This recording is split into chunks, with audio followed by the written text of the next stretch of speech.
जय श्री राधे। जय श्री राधे। दास के लक्षण चल रहे हैं। दासास्तु प्रश्रुतास्तस्य निदेशवशवर्तिनः विश्वस्ता प्रभुता ज्ञान विनम्रित इतियश्चते। पहला लक्षण है आश्रय। आश्रय सही होता है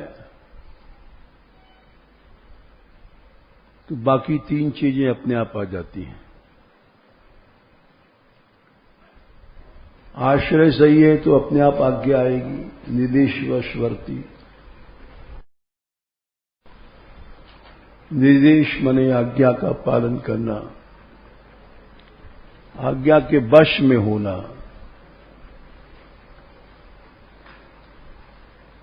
और वो मनुष्य आज्ञा नहीं मानता है, उसका कारण यही है अन्याश्रय।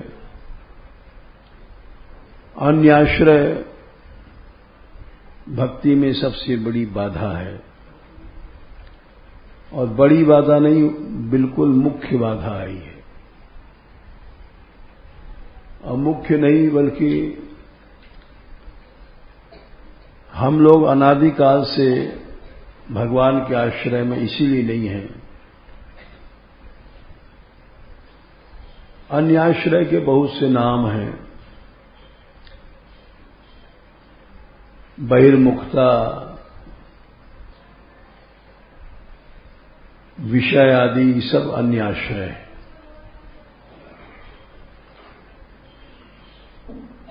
गोसाई जी ने एक पद में बड़ा सुंदर लिखा है कि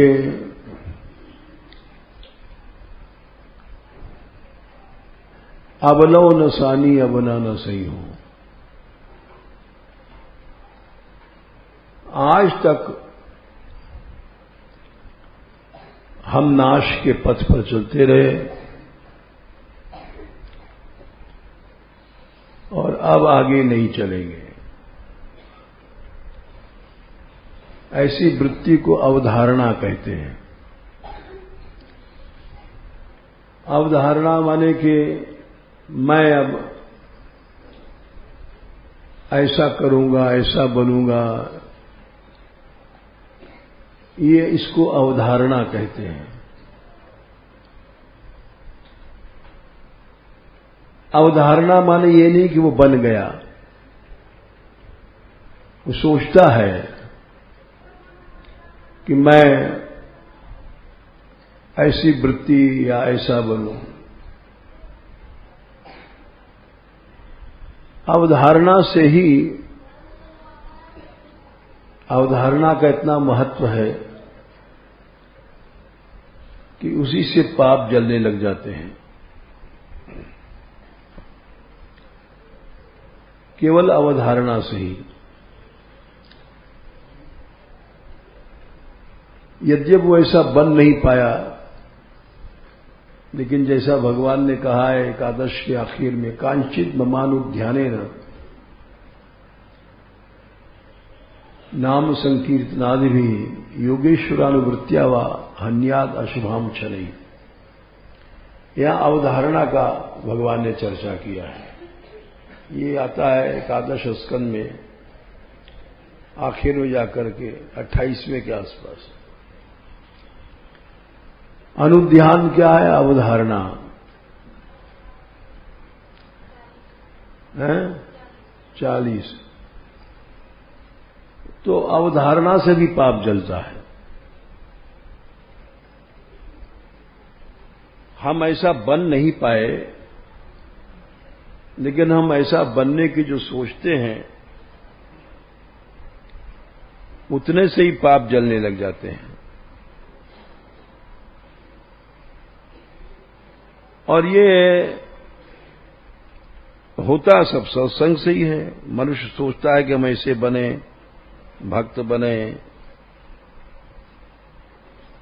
इसी को भीष्म के प्रसंग में भी आता है कि प्रथम स्कंद के 9वें अध्याय में 31वें श्लोक में धारणा से पाप जल जाता है। जिसको अवधारणा कह लो, अनुध्यान कह लो, कई नाम हैं। यद्यपि वैसा बन नहीं पाया, लेकिन धारणा करता है। तो ये अवधारणा का जैसे 1:9:31 विशुद्ध धारणया हता शुभः। जब मनुष्य शुद्ध धारणा करता है कि हम अब भक्त बनेंगे, विषय त्याग करेंगे, त्याग संपूर्ण से चाहे न हुआ, लेकिन सोचने से ही पाप जलता है। विशुद्ध धारणा। तो इसलिए साधक को निराश नहीं होना चाहिए। कभी गिरता है, कभी उठता है, लेकिन वो उसका गिरना उठना वो पाप को जलाता रहता है। जैसे कि हमने बताया था कि वो गिरा ठीक है, लेकिन साधारण लोगों की तरह नहीं गिरता है। 11, 13, 12 में ये बात भगवान ने स्पष्ट कर दिया है कि गिर गया ठीक है। रजस्तमो भाम यदा विद्वान विक्षिप्त धी पुनः। विद्वान था, अच्छा साधक था, गिर पड़ा। विक्षिप्त धी माने गिर पड़ा बेचारा। लेकिन वो गिर के उठता है। अतंद्रितो मनोयुंजन दोष दृष्टि न सज्जते। उसकी विषयों में दोष दृष्टि रहती, इसलिए वो आसक्त नहीं होता। साधारण हम लोग जैसे आसक्त हो जाते हैं लड्डू, पेड़ा, भोग आदि में। भक्त गिर पड़ा ठीक है, लेकिन उसमें आसक्त नहीं होता है, क्योंकि उसकी अवधारणा रहती है। वो अवधारणा पाप जलाती रहती है कि हमको छोड़ना है, हमको छोड़ना है। विषयाध्यास, इंद्रियाध्यास, देहाध्यास, ये सब छोड़ना है। तो इसलिए ये नहीं सोचना चाहिए कोई आदमी गिर पड़ा कि अब गिर पड़े तो गिरे ही रहेंगे, गिरे ही रहेंगे। नहीं, यहां पर 1:9:31 में विशुद्ध धारणया स्पष्ट लिखा है। धारणा से ही उसके पाप जलते रहते हैं। गिर पड़े कोई बात नहीं, तो विशुद्ध धारणा से उनके पाप जल गए थे। कोई थे, लिखा है टीकाकारों ने कि 100 जन्म तक तो उनका कोई पाप था नहीं। 100 जन्म के पहले उनका एक अशुभ था, ऐसा महात्मा लोग कहते हैं। दुमई होती है एक 2 मुंह की सर्पणी, उसको लेकर उन्होंने फेंक दिया, कांटों में पड़ी रही, बहुत दिन तड़पती रही, तो शरसैया मन को सोना पड़ा। तो अशुभ तो थे, जब वो नष्ट हुए। श्लोक कह रहा है कि वो विशुद्ध धारणा से अशुभ जल गए। और जब भगवान ने उनको देखा, भीष्म जी को,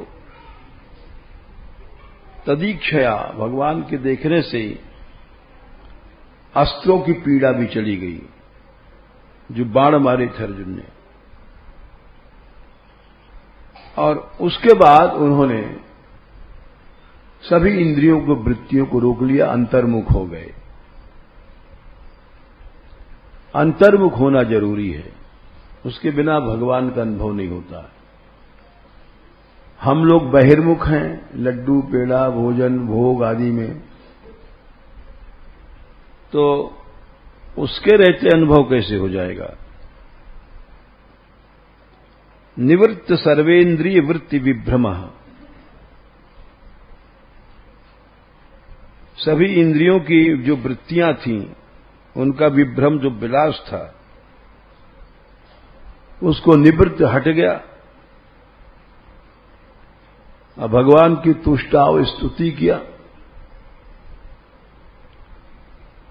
जन्यम विसर्जन, विजन्यम माने शरीर जो पैदा होता है, इसको छोड़ते समय उन्होंने जनार्दन भगवान की स्तुति किया। तो हम जैसे लोगों का बहिर्मुखता ही अन्याश्रय है। अन्याश्रय माने जैसे किसी ने कहीं दीक्षा ले लिया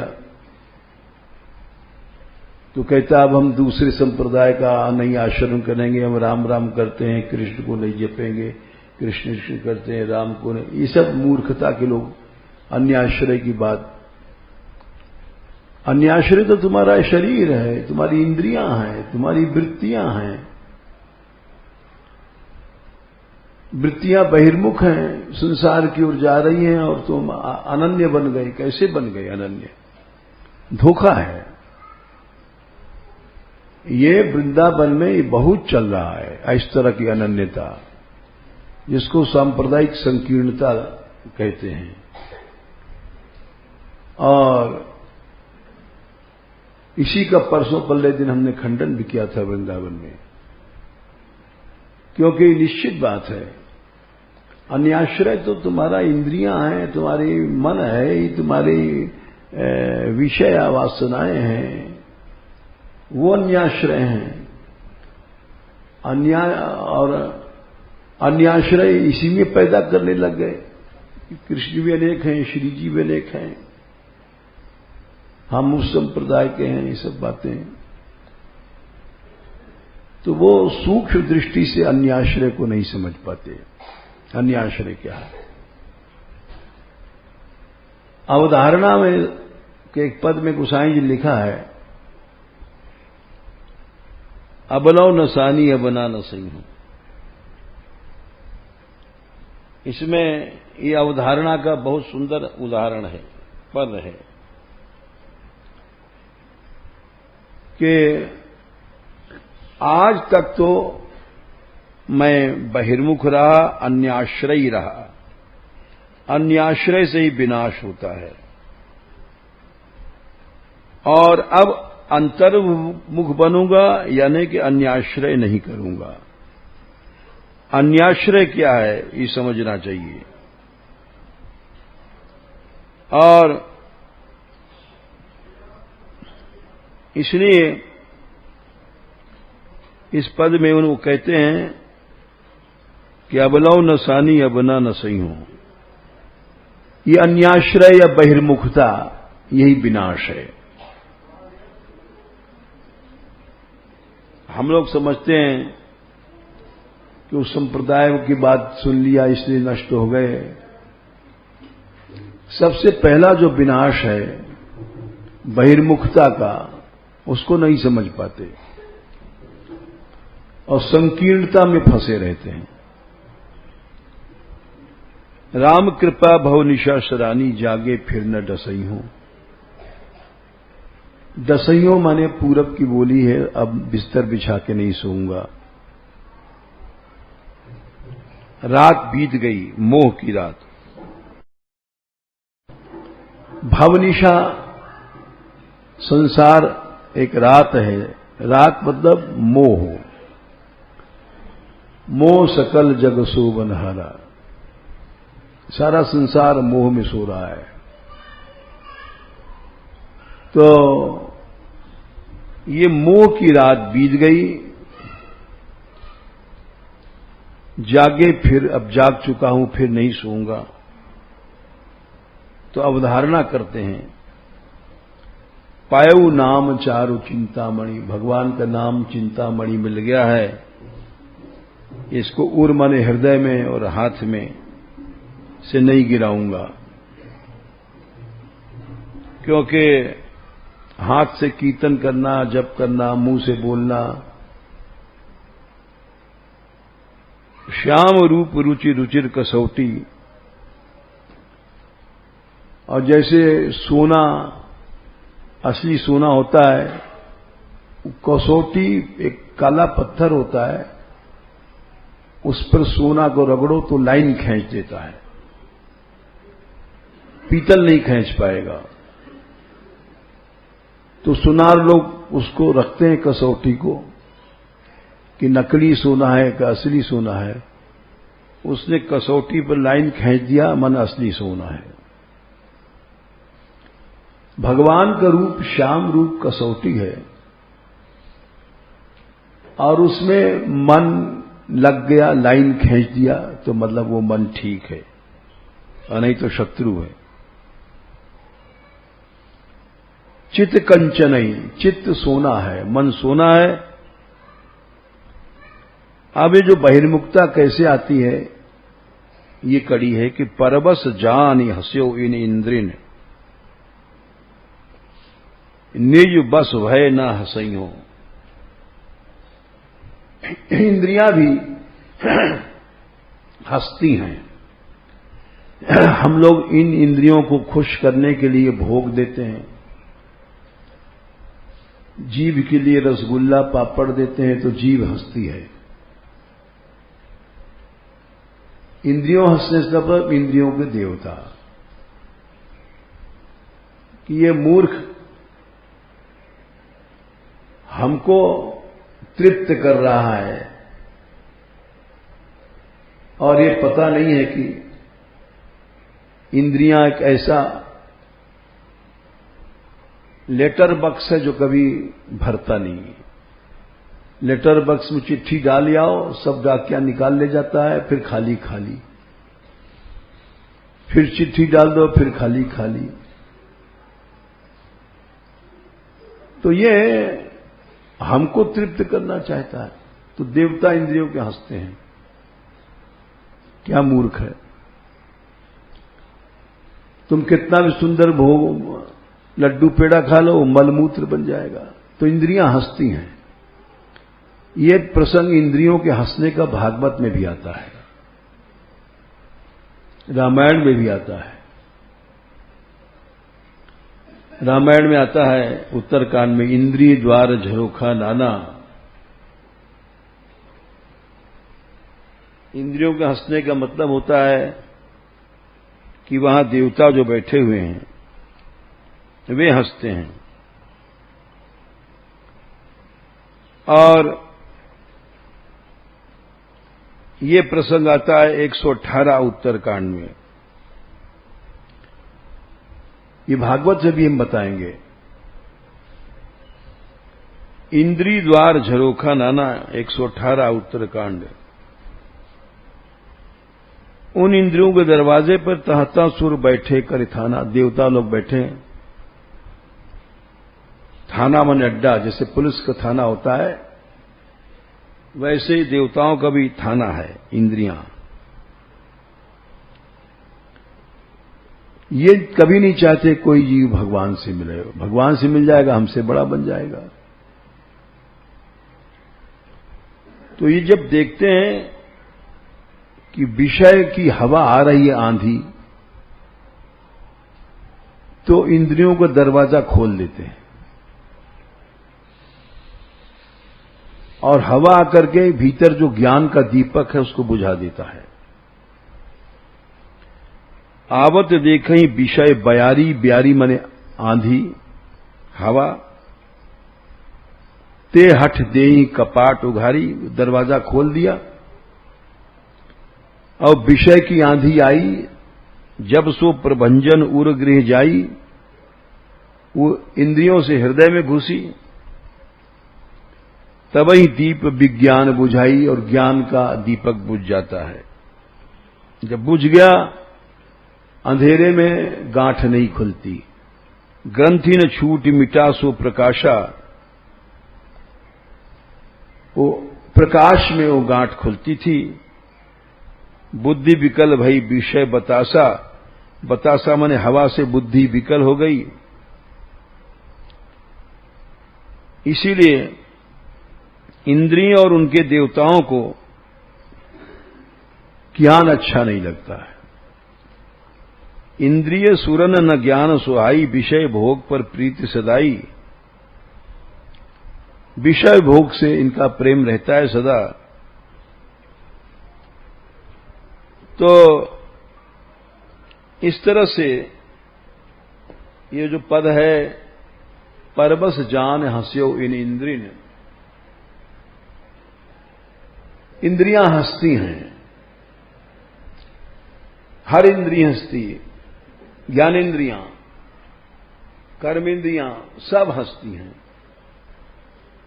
मनुष्य भोग के लिए कुत्ता बन जाता है, विषय भोग के लिए शिष्ण इंद्रिय हंसती है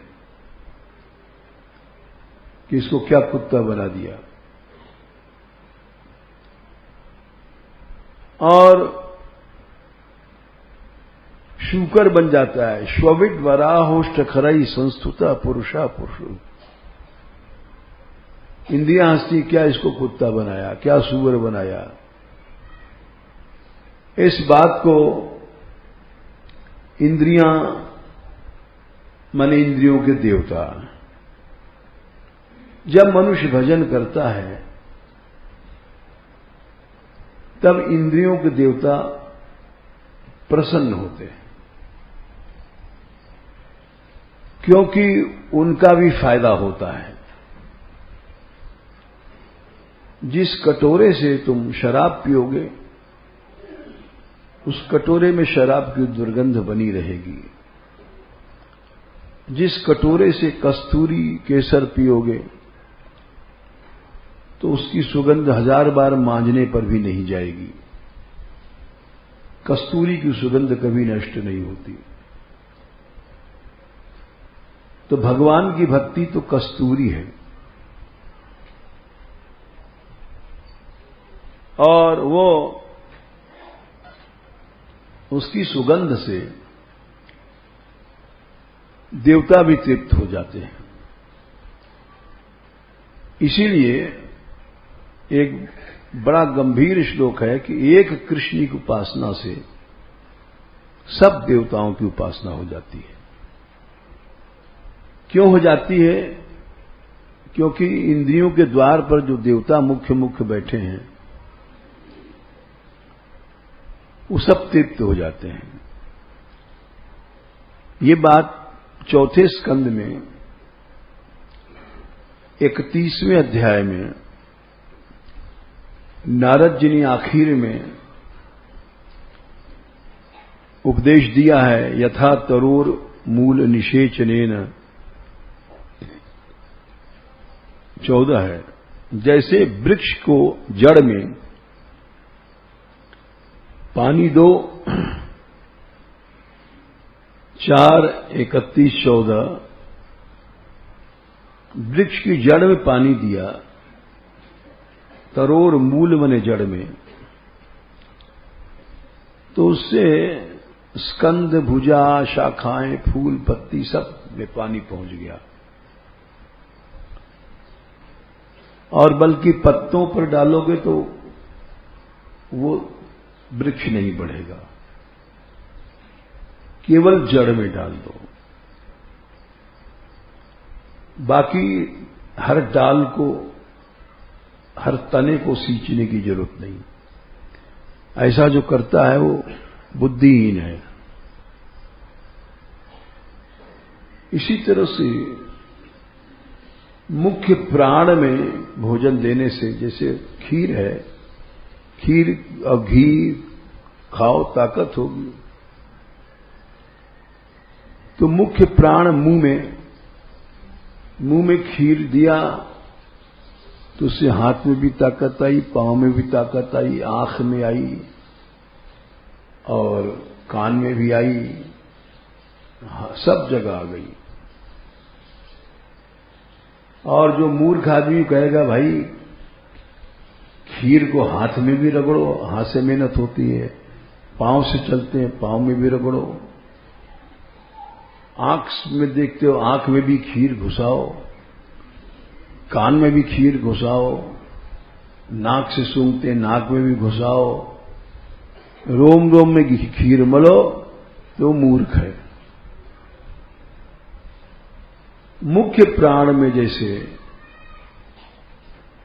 देने से सभी इंद्रियों तृप्त हो जाती हैं, उसी तरह से ये अच्युत माने भगवान की उपासना से सबकी उपासना हो जाती है। तथैव सर्वारहणम अच्युतेज्या।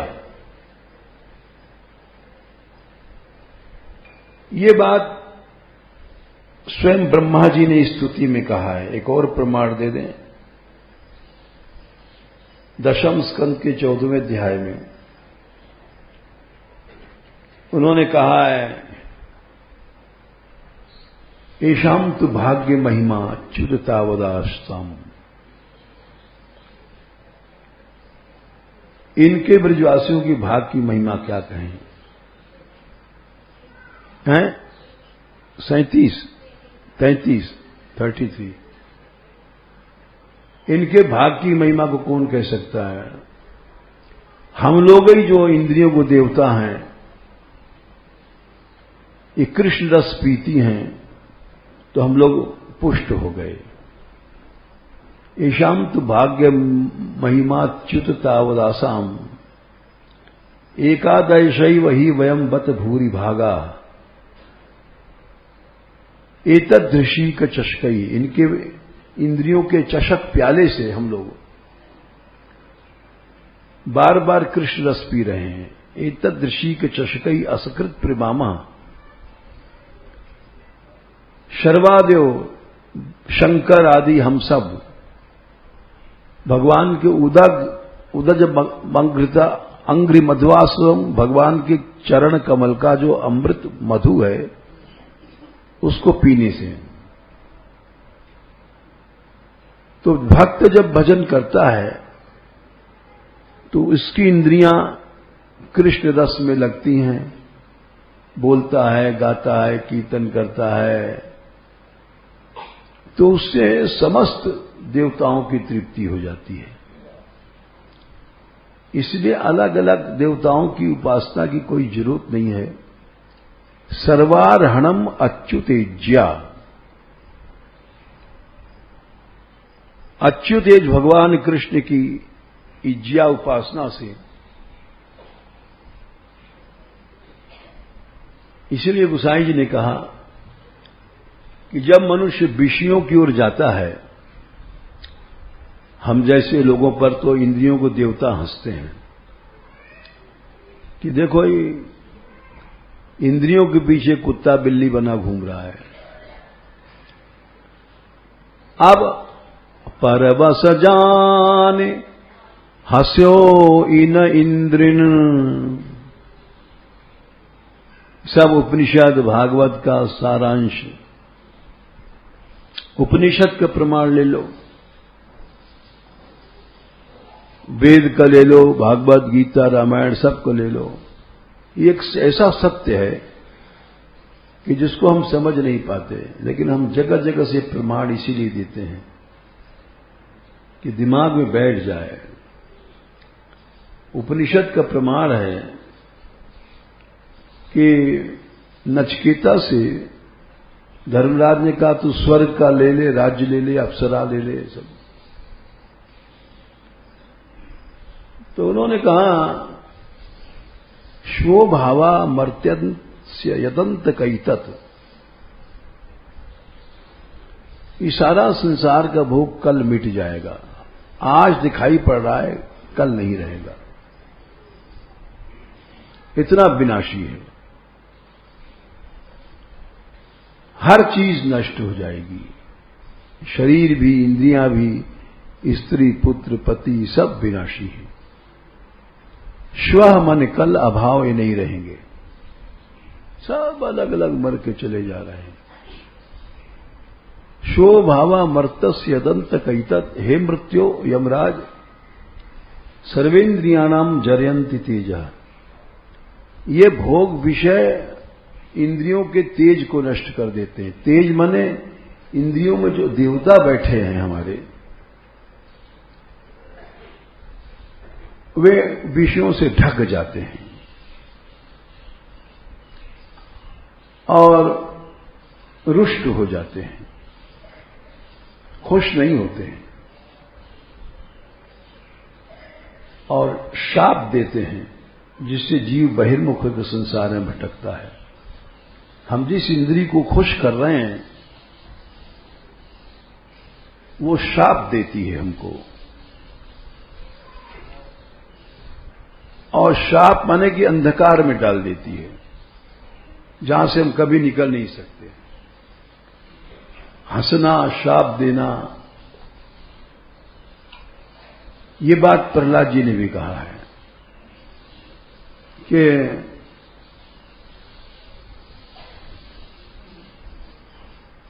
प्रहलाद जी ने तो कहा है, 7वें स्कंद में भी कहा है, आखिर में 15वें में, नोचेत प्रमत्तम असद इंद्रीवाजी सूता, 43, 46, 46, 7, 15, 46। देवताओं को शाप देना, नाराज होना, इंद्रियों का हंसना, इसका मतलब ये हुआ कि जिन इंद्रियों को हम खुश करने के लिए भोग देते हैं, वे इंद्रियां हमको ले जाकर के मौत के कुएं में डाल देती हैं, जहां से हम कभी निकल नहीं पाएंगे। नोचेत प्रमत्तम असन इंद्रियवाजी सूता, इंद्रिय रूपी जो घोड़े हैं, वाजी माने घोड़े हैं, और सूत सारथी जो बुद्धि, ये सब मिल करके विषय दस्युषु निक्षिपंती, ये हमको विषय रूपी डाकुओं के पास ले जाते हैं। अभी कुछ साल, 2 साल पहले मथुरा में घटना भई, लोगों ने ड्राइवर को मिला लिया। ड्राइवर गाड़ी को उल्टे रास्ते से लग गया जहां डाकू लोग बैठे थे, और उन्होंने उसको मार डाला, मालिक को। तो ये अक्सर होता है, ड्राइवर लोग चोरी करा देते हैं। कोसी में घटना वही थी, ड्राइवर लोग जाने क्या क्या कर देते हैं, घर में आते जाते हैं। तो उसी तरह से यहां पर कह रहे हैं कि जो इंद्रियां रूपी घोड़े हैं और सूत माने ड्राइवर बुद्धि, ये मिल करके ब्लैकमेल करके जीव को डाकुओं के पास ले जाते हैं, विषय रूपी डाकुओं के पास। और वो डाकू बैठे हैं तैयार। ते दस्यवः, वे जो विषय रूपी डाकू हैं, वो उन घोड़ों को भी और सूद बुद्धि को भी और जीव को भी लेकर कुआं में डाल देते हैं। ते दस्यवः स हय सूतम अमुम तमोंधे, हय माने घोड़ा माने इंद्रियां, सूत माने बुद्धि, अमुम माने जीव, इन सबको संसार कूप मृत्यु भय, संसार के कुआं में जहां हमेशा मरो मरो मरो, हर समय मृत्यु है, उसमें फेंक देते हैं। और जीव अनादिकाल से बार बार मर रहा है, कष्ट भोग रहा है। तो जगह जगह कहा गया है, ये प्रहलाद जी ने कहा है, इस लोग बता चुके, 7, 5, 7वां स्कंद 5वें अध्याय में, मतिर्न कृष्णे परतः सुतोवा, 30, तमोंधम विशिताम तमोंधम, अंधकार में फेंकती हैं। हाँ हाँ हाँ हाँ, तो वो स्वार्थी हैं, सच्चे परोपकारी तो है नहीं। अरे भाई, किसी डाकू को खिलाओगे तो खुश होगा, लेकिन है डाकू वो तुम्हें मारेगा मारेगा। किसी ने घर में रुकाया और बदमाश था खूब, तुमने तो अच्छा समझ के उसको खीर पूड़ी खवाया और रात को उठा उसने तुम्हारा सिर काट दिया। अभी पेपर में निकला था, वृंदावन में कोई गोसाई जी थे, धर्मशाला में उन्होंने रुकाया, स्वागत किया और सवेरे उनका सिर कटा हुआ था। तो इससे क्या मतलब? वो तो स्वार्थ लाग करई सब प्रीति, सुर नर मुनि सब ही के रीति। डाकू को तुम भूखा रखोगे तो भी मारेगा, खीर खिलाओगे तो भी मारेगा। लेकिन जब खीर खिलाओगे तो खुश तो हो ही जाएगा थोड़ी देर के लिए। वैसे जब मनुष्य देवताओं का भक्ति करता है तो देवता भी प्रसन्न तो हो ही जाते हैं कि इसने खीर खिलवाई है। लेकिन आत्यंतिक जो कल्याण है, अभी हमने बताया, कई बार भूल चुके हो। देखो 11वां स्कंद पहला अध्याय, इसलिए देवोपासना से भक्तोपासना बड़ी है। देवताओं की उपासना नहीं करना चाहिए। भूतानाम देवचरितम दुखाय च सुखाय च, 2 का 11-2-5। ये बहुत कठिन है समझना। ये समझ गया तो भगवत भक्ति की महिमा समझ जाएगा। मनुष्य लोग देवताओं की उपासना करते हैं, वो दुख भी देते हैं, सुख भी देते हैं। सुख दिया, विषय भोग दे दिया, और क्या, वो भी दुख ही है। इसलिए देवोपासना नहीं करना चाहिए, भक्तोपासना करना चाहिए। ये बात बहुत कठिन है समझना। अब सारा संसार आता है। अब कल वो कुछ लोग आए थे बेचारे, तो हमने कहा अभी सत्संग करके जाओगे क्या? बोले नहीं महाराज, देर हो जाएगी, शनिचर है, आज वहां कोकड़ा बन जाना है। तो ठीक है जाओ। तो अब वो शनिचर और शुक्र यही सब चक्कर लगाते रहते हैं वहां, सत्संग और भगवत भक्ति और वो सब तो कुछ नहीं जीव समझता। वो तो बस चल रहा है, सब लोग जा रहे हैं तो साहब अब शनिचर को लो तो रास्ता रुक जाता है। यहाँ कोकराबंद में यहां से जाम लग जाती है। तो इसीलिए कहा गया भूतानाम देवचरितम दुखाय च सुखाय च, सुखाय एवं साधु नाम त्वादृशाम अच्युतात्म नाम।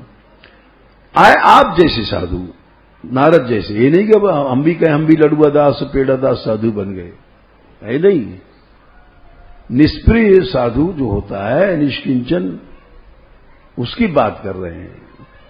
हम हैं अठन्नी चवन्नी दास, और हमारा सेवा करोगे तो तुम ऐसे ही हमारी जैसे बन जाओगे। हैं लड़ुआ दास तो तुम भी लड़ुआ ही लड़काओगे, कहां से मिल जाए। एक महात्मा थे, सही बात है, वो गहबर में रहते तो बोले लड़ुआ चाहिए चाहे मट्टी के तेल को मिले।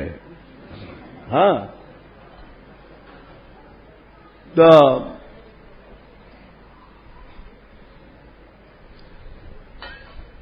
ऐसे साधु जो निष्किंचन, जैसे कल बताया था, अगर निष्किंचन साधु मिल गए तो कोई जरूरत नहीं किसी देवता की।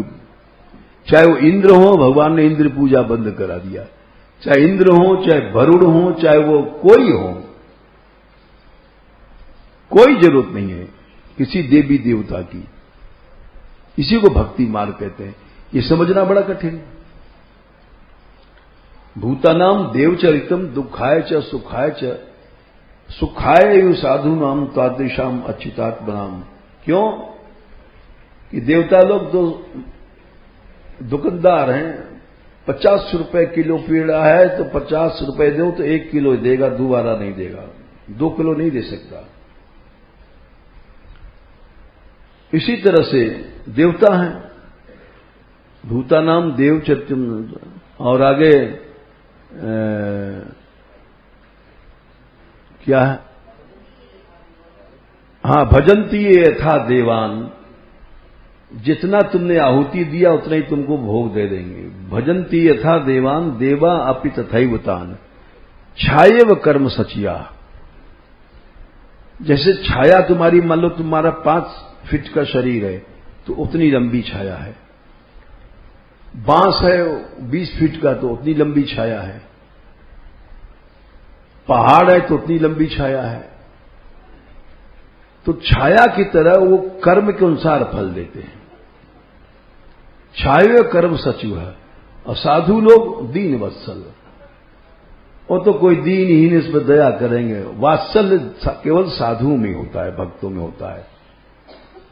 मां, वात्सल्य क्या है? मां की गोद में बच्चा टट्टी कर रहा है, मां की गोद में पेशाब कर रहा है, मां को लात मार रहा है दूध पीते पीते, मां के बाल पकड़ के खींच रहा है और मां दया कर रही है, इसका नाम वात्सल्य। लिखा है कबीर ने कि करगहि केस करे जो घाता। बालक ने बाल पकड़ करके मैया को पांव से मारा गुस्से में। करगहि केस करे जो घाता, तऊ न हेत उतारहि माता। हरि जननी मैं बालक तेरा, काहे न अवगुण बख्शे मोरा। तो इसलिए वात्सल्य तो संतों में भक्तों में होता है, हम लोगों में नहीं होता है। हम लोग तो मूर्ख हैं, दंडवत नहीं किया इसी में नाराज हो जाएंगे। दंडवत नहीं करता है, देख लो बड़ा लेकिन जिसके अंदर वात्सल्य होता है वही सच्चा। उस साधु की शरण में जाओ जिसके अंदर वात्सल्य है। वो कभी अनिष्ट सोचेगा नहीं, कभी अनुष्ट करेगा नहीं, वो माता है। तो इसलिए ऐसा संत मिल जाए तो देवोपासना भी कुछ खाई नहीं, कोई महत्व नहीं देवोपासना का।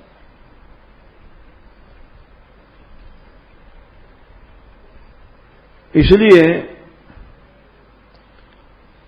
आश्रय की बात चल रही है कि हम जैसे लोगों का आश्रय इंद्रियों का है, मन का आश्रय है, इसलिए विषयों का आश्रय है। इसलिए बहिर्मुख हैं, अंतर्मुख नहीं है। जब मनुष्य अंतर्मुख माने बाहरी आश्रय खत्म, अंतर होने के लिए साफ साफ भगवान ने कह दिया गीता जी में 5/21 में, 22 स्पर्शों में जब बिल्कुल तुम्हारा अलग संबंध हो जाएगा, 22 स्पर्शेषु असक्तात्मा, बिल्कुल खत्म संबंध। बाह्य स्पर्श माने जो बाह्य इंद्रियों के भोग हैं,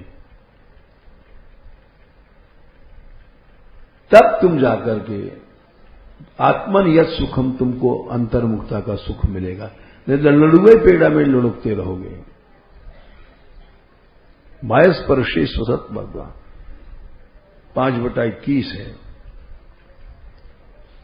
सब ब्रह्मयोग, ब्रह्मयोग तब होता है, भगवान से मिलन तब होता है। और पहले ही हम जैसे लोग गप्प मारने लग जाते हैं, हमको ठाकुर जी दिख गए और ये अनुभव हुआ, ये हुआ। सब ब्रह्मयोग युक्तात्मा सुखम अश्नयम अश्नुते, अक्षय सुख मिलता है। तो जब तक बाहरी आश्रय है, अन्य आश्रय है, अन्य आश्रय माने इंद्रियों का आश्रय, विषयों का आश्रय, मन की वृत्तियां बाहर जा रही हैं। अंतर्मुख होने के लिए भगवान ने वही 5/22 में एक ही श्लोक कहा है। अंतर्मुख क्या है? भीतर को सुख लेना, भीतर रमण करना और प्रकाश में जाना। योंतः सुखो अंतरारामस तथांतर ज्योतिरेव च। बाहर रमण करोगे तो अंधकार में जाओगे, बाहर का जो सुख है क्षणिक मिथ्या, वो तुमको बहिर्मुख बनाएगा, कभी भी अंतर्मुख नहीं हो सकते।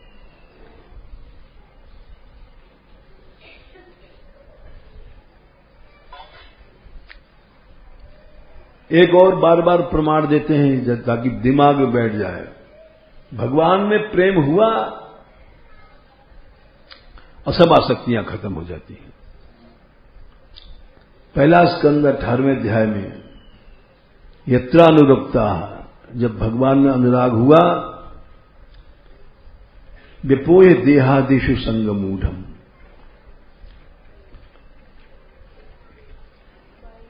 1:18-22। देह आदि मन इंद्रियां, देह इंद्रियां विषय आदि में संग मन आसक्ति खत्म हो जाती है। भगवान में अनुराग हुआ, सब आसक्ति खत्म हो गई, बहिर्मुखता खत्म हो गई, इंद्रियों की, मन की, विषयों की, और वो बनी हुई है तो इसके माने भगवान में अनुराग नहीं है। अब जैसे हम लोगों को बुरा लगता है, कोई किसी ने गाली दिया, क्यों बुरा लगा? क्योंकि हमारी अपनी अहंता में आसक्ति थी।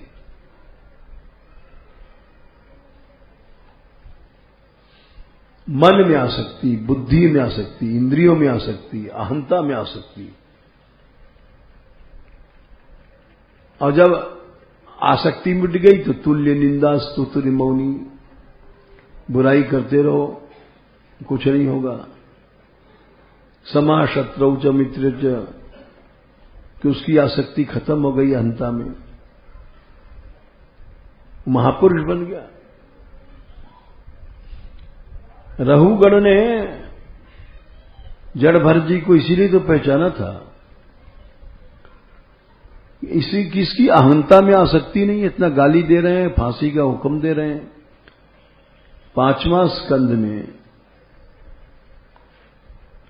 उन्होंने 10वें अध्याय में न विक्रिया विश्व सुहृद सखस्य 25 वीताभिमति, इसमें अहम नहीं है। अहम नहीं तो विकार नहीं मन में, गुस्सा दुख वगैरह। वीताभिमति, वीताभिमति माने इसकी अहम में आसक्ति खत्म हो गई। तो जो विकार है, क्रोध आदि, खींच, अब बार बार खींच रहे हैं, पानी नहीं लाया, 1 घंटे से कह रहे हैं अभी तक पानी नहीं लाया, तो तुम वैसे ही खींच रहे हो अपनी अहंता की आसक्ति से। हम जब से कह रहे हैं ये काम करो, वो हरी नहीं लगाया, हाय गुरु जी, लेकिन अहंता में आसक्ति में मर रहे हैं। ये जितना भी विकार होता है, खींच वीच, गुस्सा, चिड़चिड़ापन, ये अहंता की आसक्ति से होता है। और जो वीताभिमति है, अभिमति है अहंकार, जिसका खत्म हो गया, यानी अहंकार की आसक्ति खत्म हो गई। देखो, अहंकार बुरा नहीं है, ये भी और बता दें। अब प्रसंग हरदम देर हो रहा है, आज एकादशी है, जल्दी खत्म करना चाहते हैं, लेकिन बात में बात निकल जाती। अहम वृत्ति गलत नहीं है, अहम वृत्ति की आसक्ति गलत है। देखो, कोई भी इंद्रियां हैं, काम कर रही हैं, महापुरुष भी लड्डू खाते हैं, लेकिन वो आसक्त नहीं रहते हैं। मूल में गड़बड़ी आसक्ति है।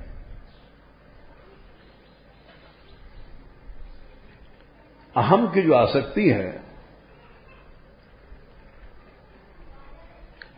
अहम तो बड़ी अच्छी चीज है। जैसे अस अभिमान जाई जन भोरे, मैं सेवक रघुपति पति मोरे। हम भगवान के सेवक हैं, ये हमेशा अभिमान बना रहे। तो इस अभिमान के बनने से क्या होगा, फिर तुम लडुआ के दास नहीं बनोगे, लड्डू दास, पेड़ा दास, कचौड़ी दास, अठन्नी चुबन्नी दास नहीं बनोगे, क्योंकि हम भगवान के दास हैं। भगवान के दास कोई रुपया पैसा कागज के नोट पकड़ेगा? भगवान दास को, भगवान का जो सेवक है वो मलमूत्र चाटेगा।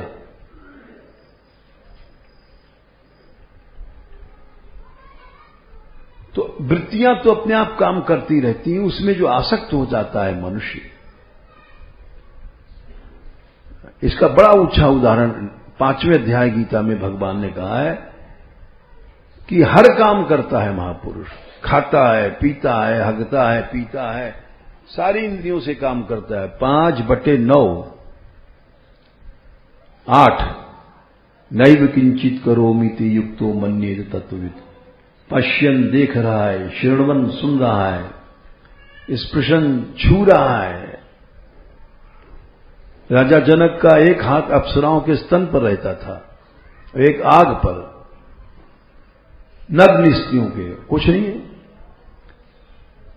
पश्यन स्पृशन जिघ्नन सूंघ रहा है, अश्वन खा रहा है, सब इंद्रियों से काम कर रहा है, लेकिन उन इंद्रियों में आसक्ति नहीं है, अहंता नहीं है। और देख लो 5/13 सर्वकर्माणि मनसा संन्यस्यास्ते सुखम वशी। 9 दरवाजों से काम कर रहा है, नवद्वारे पूरे देही नैव कुर्वन्न कार्यम। संन्यास्य मतलब मन से आसक्ति नहीं रही उसकी। तो इसलिए आसक्ति पाप है, अहंता पाप है। अहंता में हमारी आसक्ति है, अहम वृत्ति, आसक्ति हट गई, मन की अहम वृत्ति अपना काम कर रही है, तुम्हें कोई पाप नहीं लगेगा। यस्य न अहंकृतो भावो बुद्धिर यस्य निलिप्यते 18/17। हत्वा पीसा ईमान लोकान न हंति न निबध्यते।